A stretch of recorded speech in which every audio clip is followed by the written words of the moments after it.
Olá, este é o Arquivo Vivo. Aqui você sabe como trabalha a polícia, como trabalha a justiça, como trabalha a mídia, o jornalista. Como é a sequência de um inquérito policial, de um processo. Aqui você sabe exatamente como trabalha um juiz, um promotor, um desembargador, um advogado, um jurista. Vocês estão acostumados a ver a gente aqui com o Percival de Souza, mas o Percival tá com alguns probleminhas, mas ele já tá bom, e daqui a pouco ele tá de volta com a gente aqui. E hoje nós vamos contar uma história que ela já vem se desenvolvendo há alguns anos. São coisas que nos revoltam, nos deixam cada vez mais tristes com o que acontece. E para muita gente, acha que é normal. Que gente é essa? As pessoas ligadas a quem está envolvido para o mal e não envolvido para o bem. A nossa entrevistada de hoje é a doutora Patrícia Vega. Ela é advogada, criminalista, e a gente vai falar de um assassinato que teve um jovem de 18 anos como vítima, Diego Cassas, morto com 4 tiros em junho de 2013. Seja bem-vinda. Obrigada, Renato. É um prazer estar aqui com você. Triste eu estar aqui para a gente falar de um crime que ocorreu há tanto tempo. Na percepção da família e da sociedade, ele continua impune. Pois é, eu disse aqui, nós vamos falar a respeito do jovem Diego Cassas, que estava se divertindo numa noite e que houve uma discussão dentro de uma casa noturna. Ele foi seguido. Houve uma discussão, nós estávamos inclusive na época, o jornalismo da Record no ar com um helicóptero, a gente estava achando que era uma tentativa de assalto, alguma coisa assim, e não, era realmente uma vingança que começou numa casa noturna. Conta um pouco pra gente, o Diego Cassas, que tinha 18 anos, ele tinha ido onde e o que aconteceu? Renato, ele tinha ido a uma balada, tá? Uma casa aqui pertinho da Record, aqui na Barra Funda, na Avenida Marquês de São Vicente. Ele tinha ido ao aniversário de um amigo junto com uma turma de amigos e uma outra turma de amigos também estavam comemorando o aniversário de uma outra pessoa.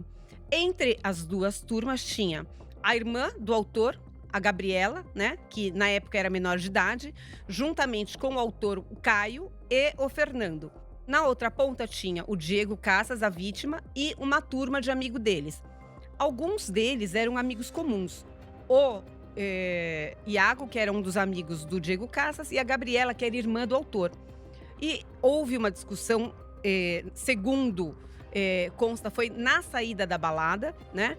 E essa moça, irmã do autor, começou a trocar mensagens com um dos amigos da vítima, do Diego Cassas, e acabou que ele contou: nós estamos indo comer numa lanchonete 24 horas num local nobre, que é a Henrique Schaumann, esquina com a Avenida Rebouças. É um local muito nobre, muito conhecido aqui na cidade de São Paulo, né? Então, o que aconteceu? A Gabriela, junto com o irmão e o amigo, foram até essa lanchonete, chegaram 2 minutos antes da vítima e da turma deles, eles estavam em 2 carros, e esperaram ele chegar.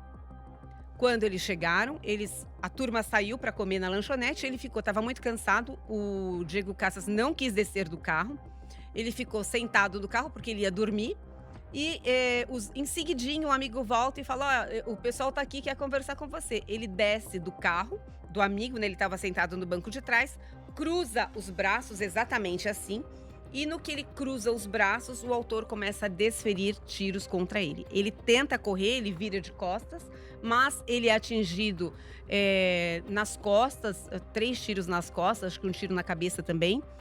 E ele cai ali fatalmente vitimado, né? Chega a ser acionado o SAMU, mas ele entra em óbito no local. O Diego é morto com 4 tiros, e quando a doutora fala do Caio, é o Caio Rodrigues. Ele acabou sendo identificado, acabou sendo indiciado, processado, junto com uma outra pessoa que chama-se Fernando Araújo Lopes da Silva. Muito bem, o inquérito corre na justiça, cada um da sua versão, Mas ele se arrasta um pouco, o inquérito, para chegar até a justiça? Se arrasta na polícia? Não, é assim, ó, eu também estava assistindo no dia dos fatos na minha casa, eu não imaginei no momento que eu fosse trabalhar no caso, mas como eu falei, o crime foi cometido num local nobre, né? Num horário onde todas as TVs estavam ao vivo, com os seus helicópteros e tudo mais, então foi um caso realmente de grande repercussão. O crime, no primeiro momento, foi dado como se fosse um latrocínio, né? Mas no mesmo dia chegou-se a autoria. Por quê? Porque eles fizeram um uso de um carro próprio, né? Um carro de uso deles mesmo. Esse carro foi identificado horas depois do crime. E através da placa desse carro eles chegaram aos autores do crime, né? Não levou muito tempo para se chegar a todos os autores. Foram várias pessoas, foram assim dezenas de pessoas ouvidas. Todo mundo que estava na balada, os amigos, a família da vítima foi ouvida. Foram ouvidos os amigos, inclusive amiga da família do autor, né? Da Gabriela, foi ouvida a amiga, a mãe da amiga. Muita gente mesmo foi ouvida, foram feitas várias diligências, várias mesmo, tá? O processo é bem grande, é bem robusto, ou seja, não existe e não existiu nenhuma dúvida com relação à autoria dos fatos, até porque tem diversos vídeos, assim, de vários ângulos, né? Mostrando a autoria, então não tem como se negar, né? Inclusive o próprio autor, o Caio, ele conta, né? Ele faz uma declaração no cartório e ele fala que, lamentavelmente, ele é o autor, né, do crime. Confessa. Ele confessa que realmente ele desferiu os tiros, né? Então, aí o inquérito sai da polícia, vai para a justiça, tem aqueles trâmites todos, aquela coisa toda, e vamos ao julgamento. No julgamento, o Caio é condenado a 18 anos. E o Fernando, que também estava envolvido diretamente, foi condenado a 14 anos. O Fernando foi preso em 2014. Mas o Caio não. E aí começa-se uma busca. Enquanto isso, a defesa do Caio, ela recorre de 18 para 12 anos a condenação. Exatamente, é uma vergonha, assim, para uma família que perdeu um menino tão novo, é vergonhoso você aceitar uma pena dessa. Primeiro, porque o Caio não esteve um único dia sequer preso. Foi requerida a prisão temporária dele, que foi concedida. E aí, quando expirou, o promotor de justiça na época, ele entendeu que não existia requisitos que dessem base para para prorrogação da temporária, como já estava esclarecida a autoria. Ele entendeu que não. Aí ele foi chamado no DHPP na época, né, para ser ouvido. Foi a única vez que nós vimos ele. Eu, inclusive, cheguei a ver o Caio, né? Ele chegou com o advogado, a família da vítima também estava lá. E aí, óbvio, né, que houve aí eles se encontraram, porque estavam ambos chegando numa delegacia, né? E a família de uma vítima não tem como, né, ver o autor do assassino do teu filho e oferecer flores, chocolate. Ficar passivamente. Não, né? claro que não, né? Mas, segundo ele ficou emocionalmente abalado, não teve condições de dar seu depoimento. Ele foi indiciado, ele fez uma declaração no cartório, né, uma declaração pública, né, que foi o único depoimento que nós temos dele. Depois disto, foi decretada a prisão preventiva dele e ele nunca mais foi encontrado. Pois é, com a condenação, ele foi condenado. E aí eu vi uma declaração do advogado dele dizendo que ele se apresentaria. Mas aí o tribunal entendeu que houve um aumentou a pena dele. E aí o advogado disse, bom, ele ia se apresentar, mas como a pena foi aumentada, então não vai se apresentar. Como é que você vê isso? Na verdade foi assim, Renato. Desde o começo, o advogado dele, com todo respeito a todos os advogados, eu também sou advogado, eu também faço defesa criminal, né? Mas eu acho que o respeito sempre é bom em qualquer processo que a gente esteja atuando, inclusive em respeito à família das vítimas, porque eu também defendo alguém que matou uma pessoa, por exemplo, mas eu sempre procuro respeitar, né? E o que não aconteceu nesse processo? O advogado dele fala que ele sim tinha que ter matado, que o Diego mereceu morrer, e ele sempre prometeu e sempre disse, até zombando da própria polícia, que o Caio nunca saiu da casa. Tanto que foram feitas, assim, dezenas de diligências em sítio, casa de campo, na casa do pai, na casa da mãe, na casa de amigos. Foram dezenas de diligências realizadas e sempre a promessa de que ele se apresentaria e ele nunca se apresentou, tá?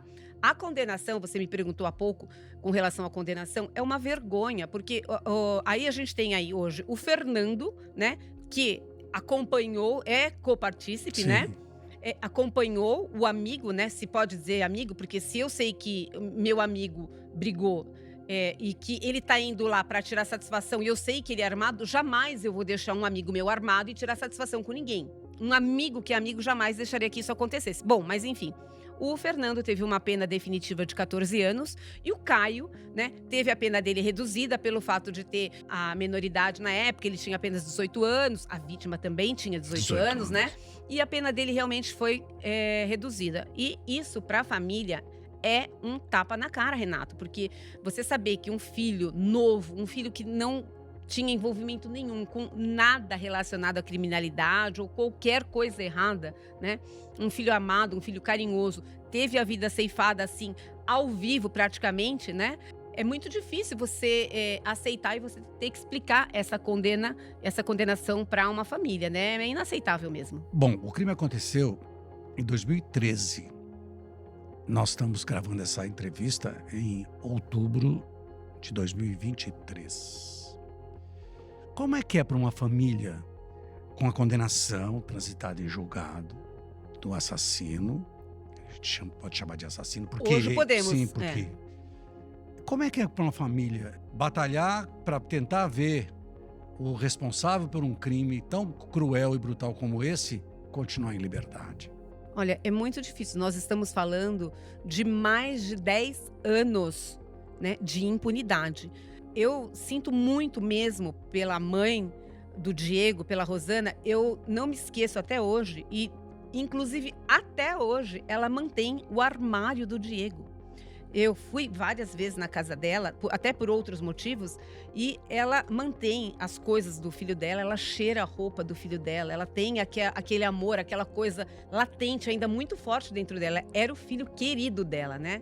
Então, é muito difícil para uma família aceitar que há 10 anos, de alguma forma, essa pessoa, esse autor, esse criminoso, que hoje sim podemos dizer um assassino, está vivendo aí impune. A gente sabe que ele não está no Brasil.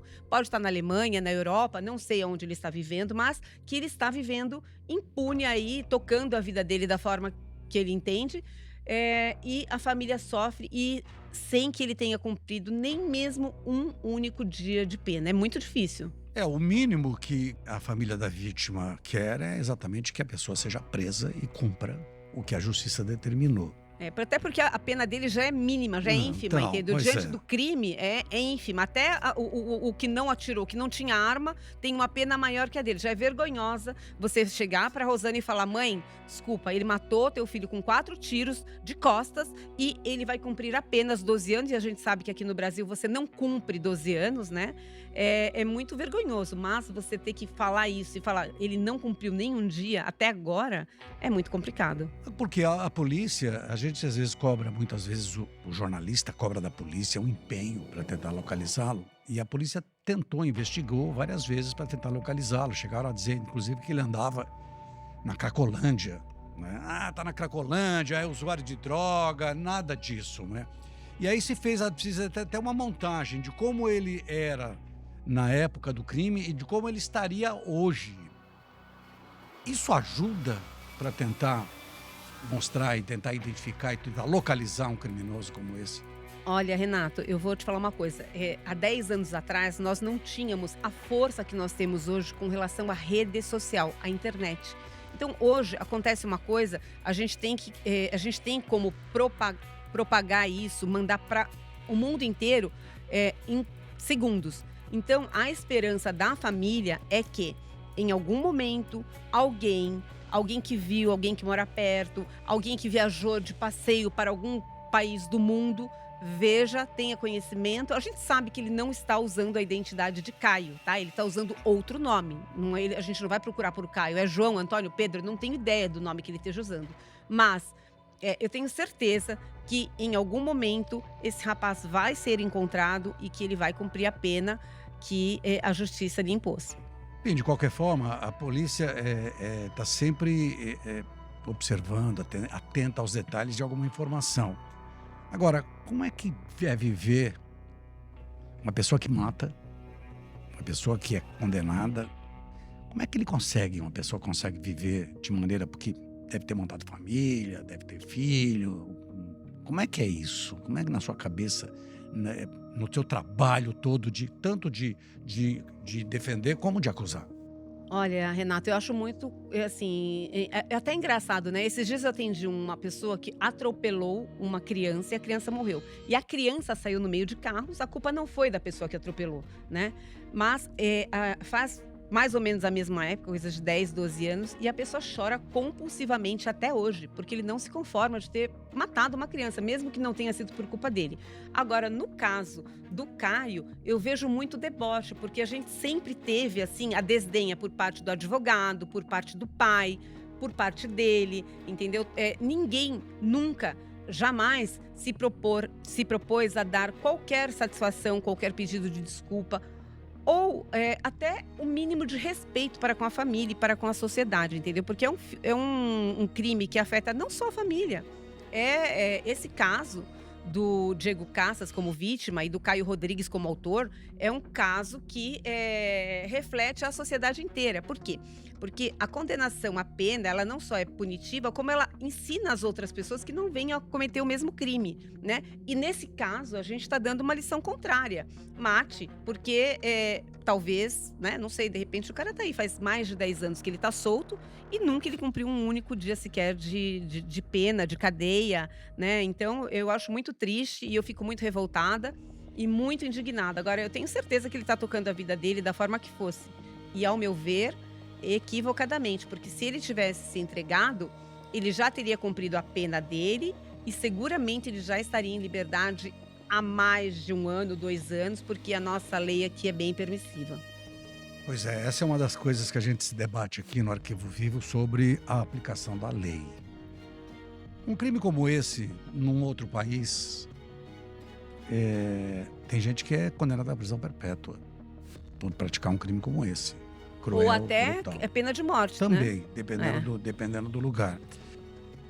Aí eu lhe faço uma pergunta assim: um sujeito, como ele consegue viver no dia a dia, sabendo que ele matou um jovem, sabendo que ele, eu não ia usar um termo assim, mas sabendo que ele acabou com uma família, também que a mãe do Diego até hoje, ela mantém as coisas todas do filho. Esse sujeito consegue viver com condição? Ele consegue tocar a vida dele?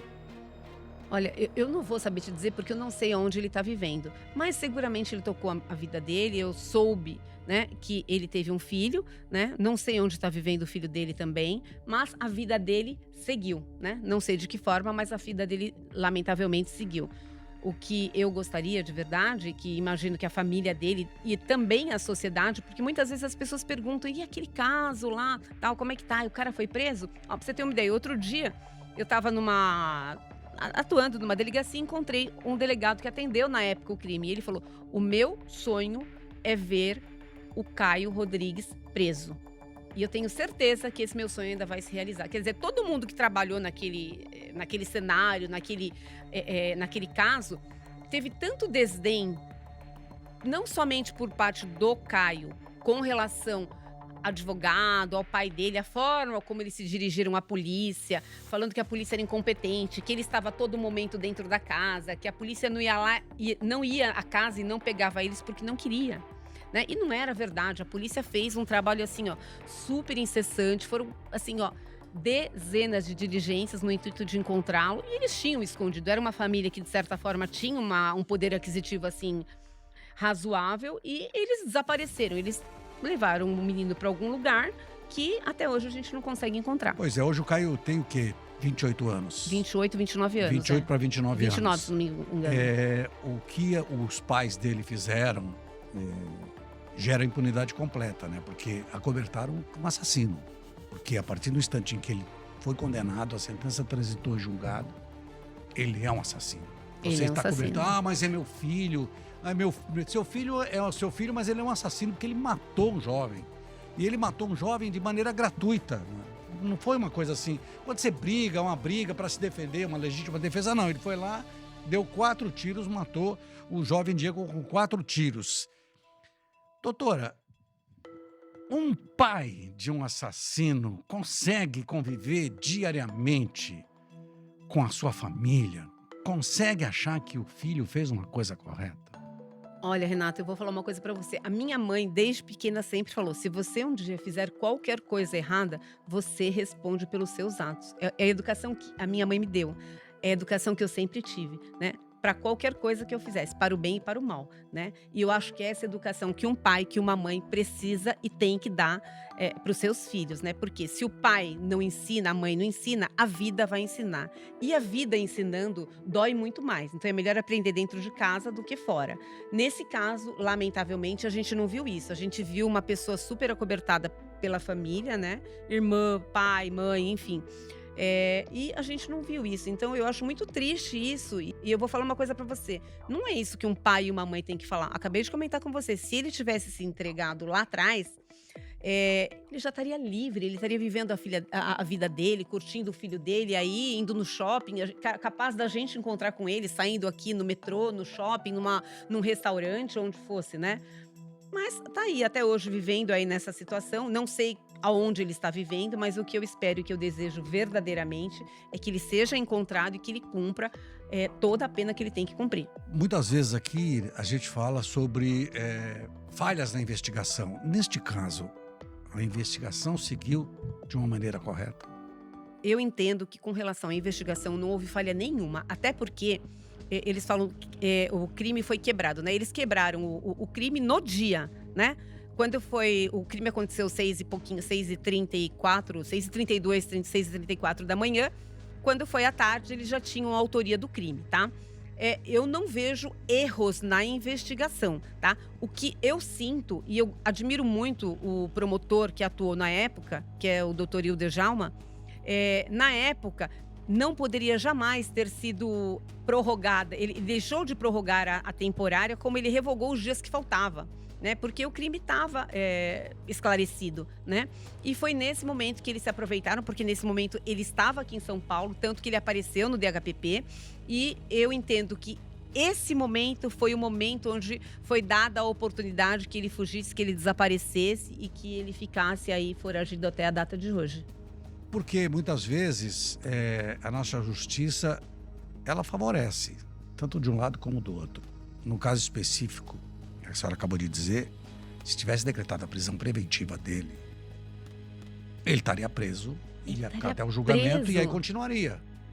Mas não foi feito isso. Não, ele já estaria em regime aberto hoje. Aliás, ele já estaria há uns 2 anos atrás já em regime aberto, né? Não aconteceu isso. Então, eu entendo que é a lei que é permissiva, né? Mas o caso foi um caso muito grave, foi um caso que praticamente foi transmitido ao vivo, todas as televisões deram, a gente tem várias imagens de vários ângulos diferentes, eles chegando, né? O Caio e o Fernando chegando, o Diego saindo do carro, cruzando o braço e Caio tirando a arma e efetuando os disparos contra ele, covardemente, sem que o Diego levantasse um único dedo. A única coisa que ele fez foi virar e tentar fugir. Então, foi assim, um crime tão, tão feio, tão chocante, né? Pela crueldade, pela maldade mesmo, né?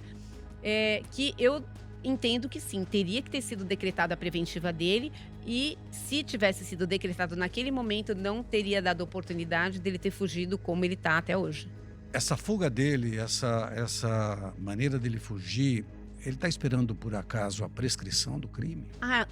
Seguramente ele está esperando a prescrição desse crime para que ele possa chegar aqui, retornar suas redes sociais e até zombar. Tenho certeza, até pelo caráter da família, da forma como tudo foi conduzido no processo inteiro, desde a fase de inquérito policial, do julgamento, né, das declarações dele, a declaração dele dada no cartório, né, que foi a única vez que ele foi ouvido, sem o crivo do contraditório nem nada, né, é uma versão assim fantástica, entendeu? É cinematográfica, que ele estava lá sentado, chorando numa calçada, apareceu um criminoso, vulgo boi, né, que entregou a arma para ele, do nada, você tá triste, alguém te machucou, cuidado, ele pode voltar a te machucar, tome aqui a minha arma. Imagina, uma versão completamente cinematográfica, assim, né, uma coisa de filme. Então, tudo foi tratado de uma forma muito desrespeitosa, tá? Eu acho que matou, fez a besteira, mas ele poderia... as coisas poderiam ter sido conduzidas de uma outra forma que não ofendesse a moral da família, a instituição da Polícia Civil também, né? Porque eu mesma, como advogada, me senti muito ofendida. O advogado mesmo falava, ele tinha que morrer, estava certo. Quem dá tapa na cara tinha que morrer. Mas quem falou que deu tapa na cara? Quem falou que Diego deu um tapa na cara do Caio? Só o Caio na declaração acompanhada com o advogado. E visivelmente, notadamente, escrita por um advogado. Porque o Caio não teria o discernimento para usar aquelas palavras da forma como foram colocadas, né? Fala um pouquinho da prescrição. Cabe a prescrição? De que condições? Então, cabe a prescrição, mas ainda não. Não atingiu o lapso para a prescrição do caso dele, mas eu vou falar uma coisa para você. Eu nem vou falar de prescrição, porque o que eu quero, o que eu desejo e o que eu tenho certeza, de verdade, Renato, eu tenho certeza que o Caio vai ser preso e ele vai cumprir a pena que ele tem que cumprir. Porque se ele ficar 10 anos, se ele já está há 10 anos... 10 anos e alguns meses. Ele está se achando que realmente pode ficar mais 10. Tem gente que esquece, entre aspas, que praticou um crime. Apesar de que eu acho que não. Quem praticou um crime, quem está sendo procurado pela polícia, toda hora ele está olhando para o lado para saber se não estão atrás dele. E o Brasil tem vários tratados internacionais, de cooperação internacional, com vários países, tá? Eu tenho certeza que ele está num país onde não existe esse tratado, né? Ou, de repente, está. Mas o fato de existir a prescrição não quer dizer que ele vai esperar. Eu não sei se você lembra do promotor Igor, né? Igor Ferreira da Silva. Igor Ferreira da Silva, eu lembro daquele caso. Exatamente. Ele não conseguiu esperar. Estava, inclusive, próximo, né? E ele não conseguiu esperar. Ele então, se apresentou, porque ele matou a mulher. Ele matou a mulher grávida. Mulher grávida, acho que era Patrícia até o nome da mulher dele. Isso. Então, eu tenho certeza absoluta, e no fundo do meu coração, eu tenho certeza que um dia o meu telefone vai tocar de madrugada e vão falar: Patrícia, o Caio tá preso. Eu tenho certeza que isso vai acontecer, eu tenho certeza que essa, não só a vontade, mas é a certeza que a família dele tem. E, falando nisso, a gente tem aí, ele tá no site dos mais procurados, ele é o número 2 no site da Secretaria de Segurança Pública de São Paulo. Se você colocou lá... Nós vamos mostrar aqui. Procurados, né? Ele é o número 2. E existe uma recompensa, não só pela Secretaria de Segurança, como pela família. A família da vítima também oferece uma recompensa em dinheiro para quem der qualquer informação que possa levar aí à prisão do Caio Rodrigues. E eu tenho certeza que hoje, com a rede social que nós temos, com o alcance que a gente não tinha lá atrás, isso vai acontecer. Pois é, nós também esperamos que o Caio Rodrigues seja preso e a hora que ele for preso a gente vai atualizar aqui nesse podcast. Doutora Patrícia Vega, muito obrigado pela entrevista, foi muito esclarecedora e é isso aí. O nosso objetivo é sempre esse, é fazer com que a justiça seja feita. É verdade, eu espero de verdade e tenho certeza que isso vai acontecer. É a vontade da família, é a vontade da sociedade, de verdade. Às vezes eu estou num lugar que não tem nada a ver, num mercado, alguma coisa. E aquele caso, como é que tá? O rapaz já foi preso? Eu falo, pois não foi ainda, mas vai ser, calma que vai ser. Então as pessoas cobram, a sociedade cobra. Foi um crime muito exaustivamente mostrado, tá? E eu tenho certeza absoluta e tenho certeza que com a ajuda de vocês, Renato, do programa como de vocês, que é divulgado aí no YouTube, que é divulgado na rede fechada, isso vai parar em vários lugares do mundo e em algum momento alguém vai falar: esse rapaz é esse aí. E eu conto com a ajuda de vocês e agradeço até a oportunidade da gente poder estar relembrando esse caso para que o Caio possa ser preso. E como se diz, né? Caio Rodrigues, sua hora vai chegar. Gostou da nossa entrevista? Então comente e compartilhe. Todos os episódios do podcast estão disponíveis no R7, Play Plus e outras plataformas digitais. A cada 15 dias tem episódio novo. Percival está de volta logo. Até a próxima.